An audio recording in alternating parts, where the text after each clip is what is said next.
Una de las historias más impresionantes de rebelión y redención es la historia de David. David se comienza en la Escritura como un joven que había aprendido a depender de Dios completamente y que toda su vida era vivida en relación, en referencia a la voluntad de Dios. Un hombre que llegó a ser el rey de Israel por mandato divino. Un hombre que Dios le dio muchas victorias militares, que extendió las fronteras de su reino grandemente. Un hombre que produjo paz y justicia en su nación, pero un hombre que sufrió una caída estrepitosa, una caída horrible, se hundió en el pecado. Pero la bendición o la maravilla del carácter de Dios es que cuando el hombre cae en pecado, es que se ve más el amor y la redención que Dios provee. Eso es lo que veremos en esta lección. Y esperamos que sea una gran bendición para todos ustedes. Hola, mi estimado colega Johnny, ¿cómo estás? Un placer verte, Rafael. Es un Gracias. gusto estar contigo. Gracias, igualmente. Hoy vamos a estudiar un tema muy interesante. El hermanito David. Sí, Oramos a Dios. oremos. Amante Dios, ayúdanos a comprender tu palabra, representar tu justicia y tu misericordia y estudiar tu mensaje. En el nombre de Jesús lo pedimos y lo agradecemos. Amén. Amén. Amén. La historia de David es la historia de un joven que vivió su vida en relativa oscuridad hasta que llegamos al episodio de David y Goliat. David había venido al campo de batalla, Johnny, para ver cómo estaban sus hermanos, para traerles comida, traerles noticias de la casa y llevar noticias a su casa.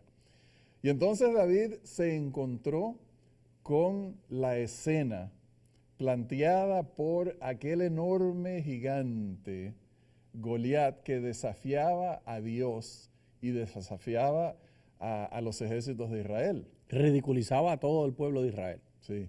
Y cuando David vio eso, reaccionó como reaccionaría cualquier persona, con indignación, con el celo por Dios, por defender el honor de Dios, como nosotros hemos reaccionado en muchas ocasiones. Y David se hizo voluntario. Él fue a hablar con sus hermanos y habló acerca de la necesidad de hacer algo al respecto. Sus palabras llegaron a donde el rey Saúl, y entonces Saúl lo mandó a traer, y los primeros versículos que vamos a leer de Primera de Samuel, capítulo 17, versículos 45 y 47, nos hablan acerca de esa conversación que David tuvo, donde le dio noticia a Saúl acerca de lo que él iba a hacer.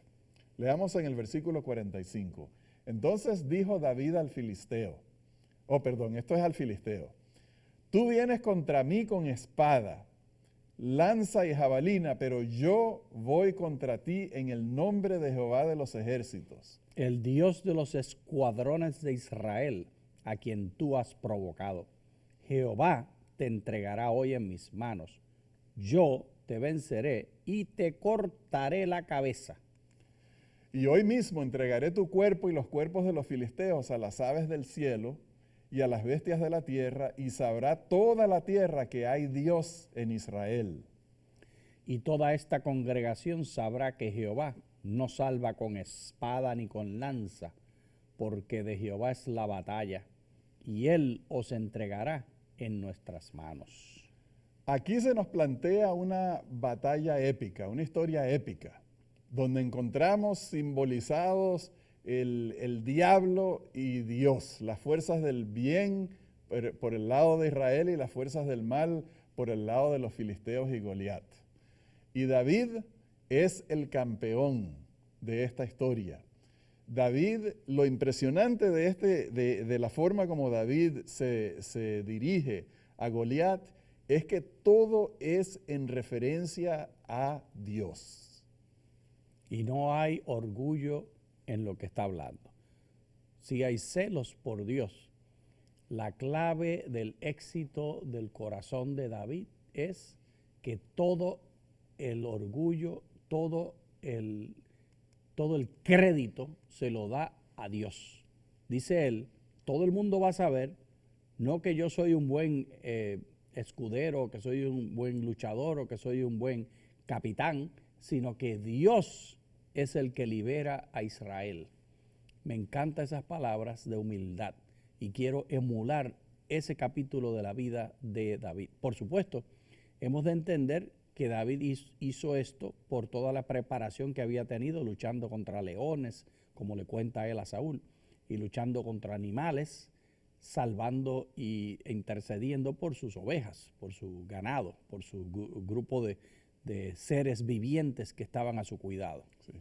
Ahora, Johnny, una de las cosas que se nos escapa, pero que uno fácilmente se puede imaginar de esta narrativa, es que cuando David, siendo un adolescente, una persona muy joven, mira a la distancia a este gigante, él se da cuenta de que no tiene el físico para enfrentarse a este monstruo. No tiene la experiencia como guerrero, porque él no era un guerrero, él era un pastor de ovejas. Él no tiene ninguna base personal sobre la cual él pararse y decir, yo te voy a derrotar. Y por eso es que él no le dice que él lo iba a derrotar, sino que era Dios. Dios lo iba a entregar en sus manos, en el nombre de Dios iba a luchar. Que aquel venía preparado para la guerra, pero él venía en nombre de Dios. David sentía una gran dependencia de Dios. Y basado en esa dependencia es que él llega a darle esas palabras de desafío y de amenaza a Goliat. Pero entonces, vamos a retroceder un poquito en la historia. Ahora sí vamos a ver lo que él previamente conversó con Saúl. Porque tú mencionaste ahora mismo esa preparación que él tuvo y nosotros necesitamos entender por qué David podía hablar con tanta confianza acerca de lo que Dios iba a hacer a través de él. No confianza en sí mismo, sino confianza en Dios. Y entonces vamos a ir a los versículos 34 y 37 de Primera de Samuel, capítulo 17. David respondió a Saúl, tu siervo era pastor de las ovejas de su padre. Cuando venía un león o un oso y se llevaba algún cordero de la manada, salía yo tras él, lo hería y se lo arrancaba de la boca. Y si se revolvía contra mí, le echaba mano a la quijada, lo hería y lo mataba. Ya fuera león o fuera oso, tu siervo lo mataba. Y este filisteo incircunciso será como uno de ellos porque ha provocado al ejército del Dios viviente. Jehová añadió, David me ha librado de las garras del león y de las garras del oso. Él también me librará de manos de este filisteo. Entonces lo que está en el trasfondo es la preparación que tuvo David para llegar a este momento. Yo pienso que la vida, Johnny, de los hijos de Dios es dirigida por Dios. Sí. En otras palabras, si nosotros somos personas que creemos en el poder de Dios, que creemos en la providencia de Dios sobre nuestras vidas y creemos que Dios es un Dios de amor que actúa para nuestro beneficio en todo momento, entonces nosotros nos ponemos en manos de Él. Y las diferentes experiencias que nosotros tenemos en la vida son experiencias que sirven para informarnos y para capacitarnos para cosas en el futuro. Es semejante a lo que Dios dialogó con Moisés cuando le preguntó, ¿qué es eso que tú tienes en la mano? Dios usa la vara de Moisés. Dios usa la experiencia de David luchando contra leones, siempre basado en una persona que está humilde y que está dispuesto a seguir la voluntad de Dios y que está dispuesto a dar el crédito a Dios y no a su orgullo y a su satisfacción personal y a su propósito individual, que fue el problema de él, que perdió eso después en su edad madura. Sí. Ahora, mientras él era pastor de ovejas, nos podemos imaginar que David tenía que estar en el campo, en parajes solitarios, en situaciones donde corría peligro su vida y corría peligro su manada que él cuidaba. Ya leímos cómo él defendió sus animalitos de leones u osos. Y podemos pensar, Johnny, que en ese tiempo solitario donde él estaba con sus animales, David aprendió sobre el carácter de Dios y el cuidado de Dios por sus hijos. Así como él cuidaba por los animalitos, él llegó a entender que Dios amaba y cuidaba a sus hijos también. Y entonces, cuando él se enfrentaba a esas fieras, que yo pienso que lo hacía por necesidad, no porque él se sentía confiado, sino porque necesitaba rescatar a sus animales, defenderlos, entonces él le pedía a Dios su ayuda. Y debemos aquí hacer un paréntesis. ¿Entiendes tú, Rafael, que esto es una hipérbole, eso de que él le agarraba la quijada y se la arrancaba? ¿O es una hipérbole y una estructura literaria que está usando David para mostrar su fe y su confianza en Dios? Porque así no fue que él hizo con el gigante, él le tiró una piedra. Yo imagino que esto es una exageración, una hipérbole que está usando David, y que en realidad la manera como David mataba el oso y mataba el león, o si no lo mataba, lo alejaba, era tirándole las piedras que tan diestramente manifestó él cómo usarla. Si alguien no sabe lo que es una honda, estamos hablando de un pedazo de cuero que tiene un lugar, un saquito donde se pone una piedra al otro lado y los dos pedacitos de cuero se dan vuelta y entonces se suelta uno de los dos lados de la cuerda y sale la piedra disparada con la fuerza centrífuga.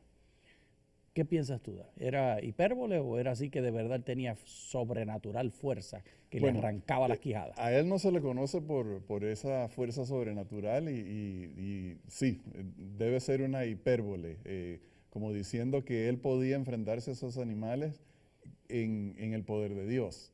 Ahora, él llegó, como tú mencionaste, a demostrar esa misma habilidad de enfrentarse a las fieras y destruirlas con Goliat y lo mató. Sí. Lo destruyó, lo mató y cumplió la profecía que él había dicho que Dios lo iba a entregar en sus manos, su cuerpo y el cuerpo de los filisteos. De allí David adquirió una fama que más nunca desapareció. Todo Israel conocía a David por este evento. Y este evento llegó a ser clave en que él lograra conseguir seguidores para formar ejércitos. Y aunque él nunca utilizó esta violencia contra Saúl, él llegó a ser el rey de Israel. No por su propia fortaleza, no por su fama ni por su popularidad, sino porque Dios vio que él era una persona que dependía de él. Correcto. Y eso es precisamente lo que nosotros hemos estado viendo a través de estas lecciones de rebelión y redención, que Dios se concentra en el corazón de la persona. O sea que la clave es la lucha por el corazón humano y específicamente la lucha entre el orgullo que Satanás usa para apartarnos de Dios y la fidelidad que usa Dios para acercarnos a una relación con Él. Es un asunto de amistad con Dios, de hermandad con Dios. Es un asunto de que Dios es el esposo y la iglesia, es decir, tú y yo somos la esposa, somos amantes. Y entonces vamos a ver el resultado de esa dependencia con Dios en un versículo, 2 de Samuel capítulo 8, versículo 15, que resume en pocas palabras el efecto multiplicador que tenía esa dependencia de Dios. Versículo 15. Reinó David sobre todo Israel, actuando con justicia y rectitud para con todo su pueblo. Ahora, David fue un rey de gran éxito. No solamente gobernó con justicia y rectitud, sino que militarmente tuvo muchos éxitos.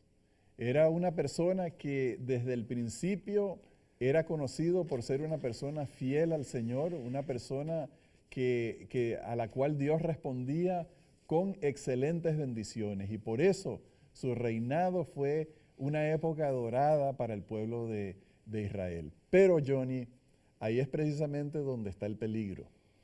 El ser humano por su condición de ser un ser caído, es un ser débil. Y el éxito, combinado con la debilidad, es una combinación peligrosa. Y se traduce específicamente al orgullo.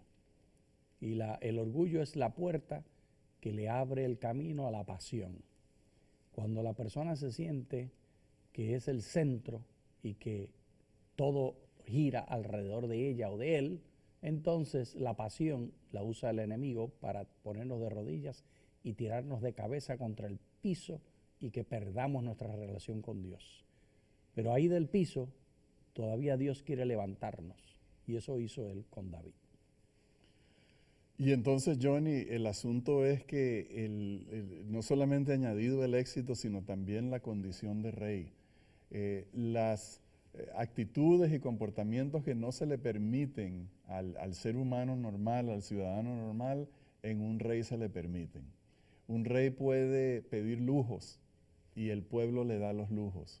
Un rey puede pedir ejércitos y el pueblo le da soldados. Un rey pide impuestos y le dan impuestos.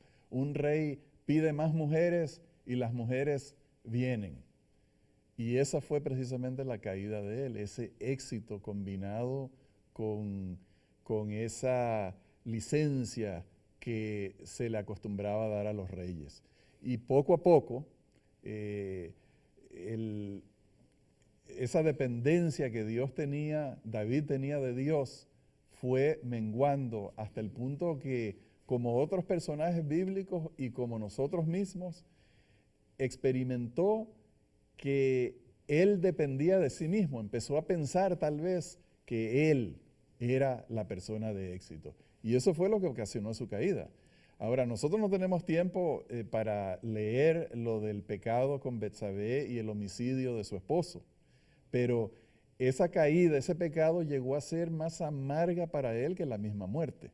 Y por eso trató de esconder lo que había hecho. Pero lo maravilloso, Johnny, es que en el estado de rebelión, en un estado de arrogancia, de orgullo y de esconder su pecado, Dios no le dio la espalda. Amén.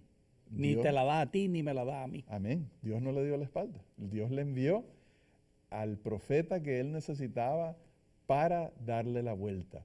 Ahora, San Pablo tenía una forma de luchar o de lidiar contra ese orgullo. Vamos a leer en el libro de Gálatas, el capítulo 6, al versículo 14. Pero lejos esté de mí gloriarme, sino en la cruz de nuestro Señor Jesucristo, por quien el mundo ha sido crucificado para mí y yo para el mundo. Pablo estaba bien claro que si nosotros como seres humanos nos vamos a gloriar, nos debemos gloriar en la cruz de Cristo, nos debemos de enorgullecer de Jesús. Nosotros en realidad no somos dueños de nuestro éxito. ¿Quién nos ha dado a nosotros el éxito que tenemos en la vida? Dios nos sostiene la vida y Dios es responsable de todo lo que nosotros hacemos. Es decir, sin la persona de Dios somos incapaces de actuar. No que Dios es el que actúa, sino que Dios nos da a nosotros la capacidad de actuar. Y si Dios retira esa capacidad, morimos al instante. Pienso, por ejemplo, Johnny, una persona que canta hermosamente.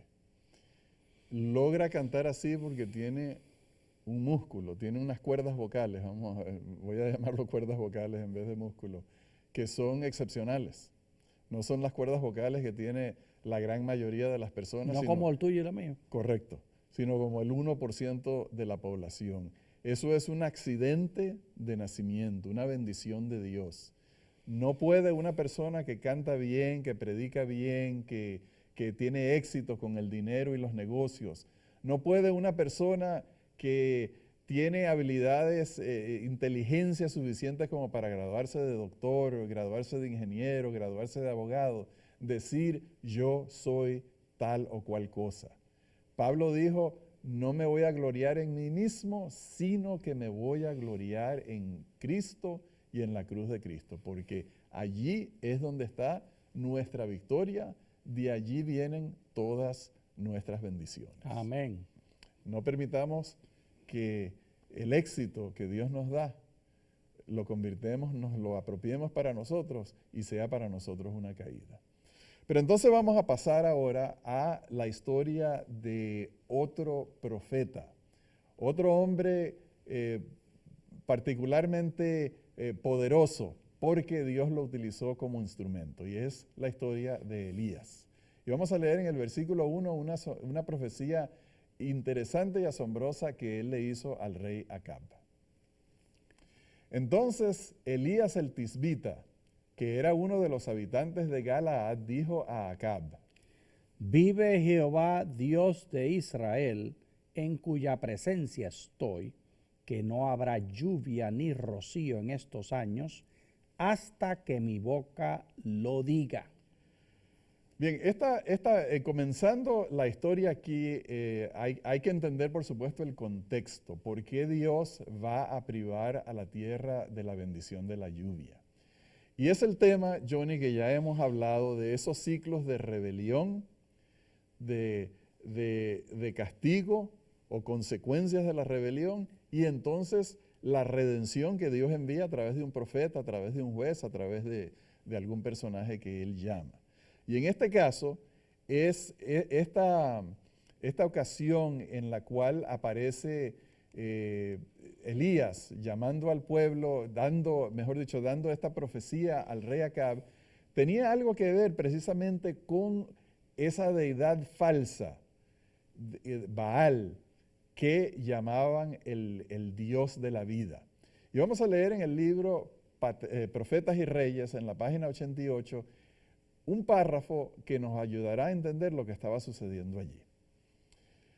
Por cuanto los adoradores de Baal aseveraban que los tesoros del cielo, el rocío y la lluvia, no provenían de Jehová, sino de las fuerzas que regían la naturaleza, y que la tierra era enriquecida y hecha abundantemente fructífera mediante la energía creadora del sol, la maldición de Dios iba a descansar gravosamente sobre la tierra contaminada.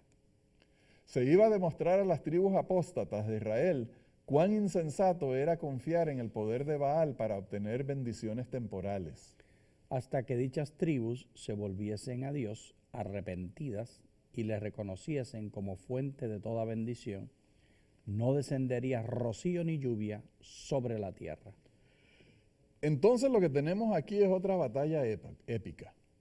Tenemos una historia maravillosa en donde Dios causa una confrontación entre él y esa deidad falsa llamada Baal, al cual le atribuían el poder de controlar la lluvia y le atribuían el poder de dar vida.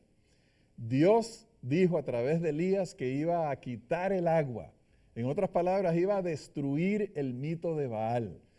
Y esta era una batalla, Johnny, no realmente de Dios contra este Dios falso Baal, sino era una batalla por los corazones del pueblo de Israel. Correcto. Y hemos de entender que el interés de Dios era que ellos comprendieran y aceptaran que Él era el Dios de la naturaleza y dueño de toda la creación, y el que hacía caer el agua y el que hacía subir el rocío. Y estas consecuencias de rebeldía se convirtieran en arrepentimiento. Eso es lo que Dios busca, porque Dios está interesado no en castigar, sino en mantener una relación personal con nosotros. Ese es su propósito. Somos familia. Es un despertar. Es como lo que hemos mencionado en otra ocasión, el aguijón en la carne de Pablo. La sequía llegaría a despertar la necesidad de Israel, llegaría a despertarlos a ellos y reconocer que Baal no controlaba los cielos. Baal no causaba la lluvia ni producía la vida, era Jehová. Y cuando por fin Elías regresó de su escondite, porque él tuvo que huir y esconderse porque Acab quería matar al mensajero, pensando que si mataba al profeta se acababa la profecía. Pero Dios escondió a Elías, Dios proveyó para que Elías sobreviviera esos 3 años que hubo sequía y hubo hambre en la tierra, y se llegó, el estado de cosas llegó a una crisis en la cual apareció Elías y citó a 850 sacerdotes, al rey Acab y a todo el pueblo de Israel, a reunirse para entonces tener la confrontación. Y cuando llegamos a Primera de Reyes, capítulo 18, encontramos esa confrontación y en el versículo 37 encontramos cuál era el deseo de Dios en esta confrontación. Respóndeme, Jehová, respóndeme, para que conozca este pueblo que tú, Jehová, eres el Dios, y que tú haces que su corazón se vuelva a ti. Entonces aquí está el meollo. Todo este asunto era para volver los corazones del pueblo a Dios. Estaban engañados, tal vez seducidos por sus propias pasiones, tal vez atraídos por otros intereses, descuidaron a Jehová, se fueron con Baal, con Acera y con todos esos ritos que a ellos les llamaba la atención. Pero Dios, Johnny, no reaccionó con el deseo de castigarlos y eliminarlos, sino con el deseo de darles a ellos otra evidencia para tomar la decisión correcta. Amén.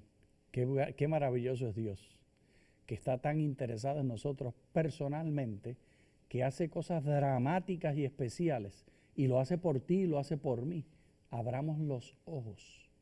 Dios está tan interesado en ti y en mí, tal como lo estuvo en el tiempo de Elías.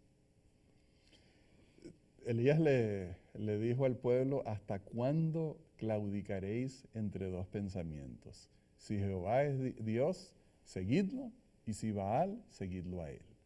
Y claro, nosotros sabemos cómo terminó el confrontamiento, donde los sacerdotes de Baal no pudieron hacer el sacrificio, no pudieron ofrecer ese sacrificio que iba a demostrarle al pueblo, pero cuando llegó Elías, él sí mandó a poner el sacrificio, a ponerle agua al sacrificio, y Dios respondió su pedido enviando el fuego del cielo. Dios demostró que Él era el verdadero creador del cielo y de la tierra, y así los llamó a que convirtieran sus corazones a Él. Bien, apreciados hermanos, hemos llegado al final de la lección. Para la semana que viene tenemos la lección Victoria en el desierto, que nos habla acerca de las tentaciones de Jesús en el desierto. Dios les bendiga abundantemente. Muchas gracias.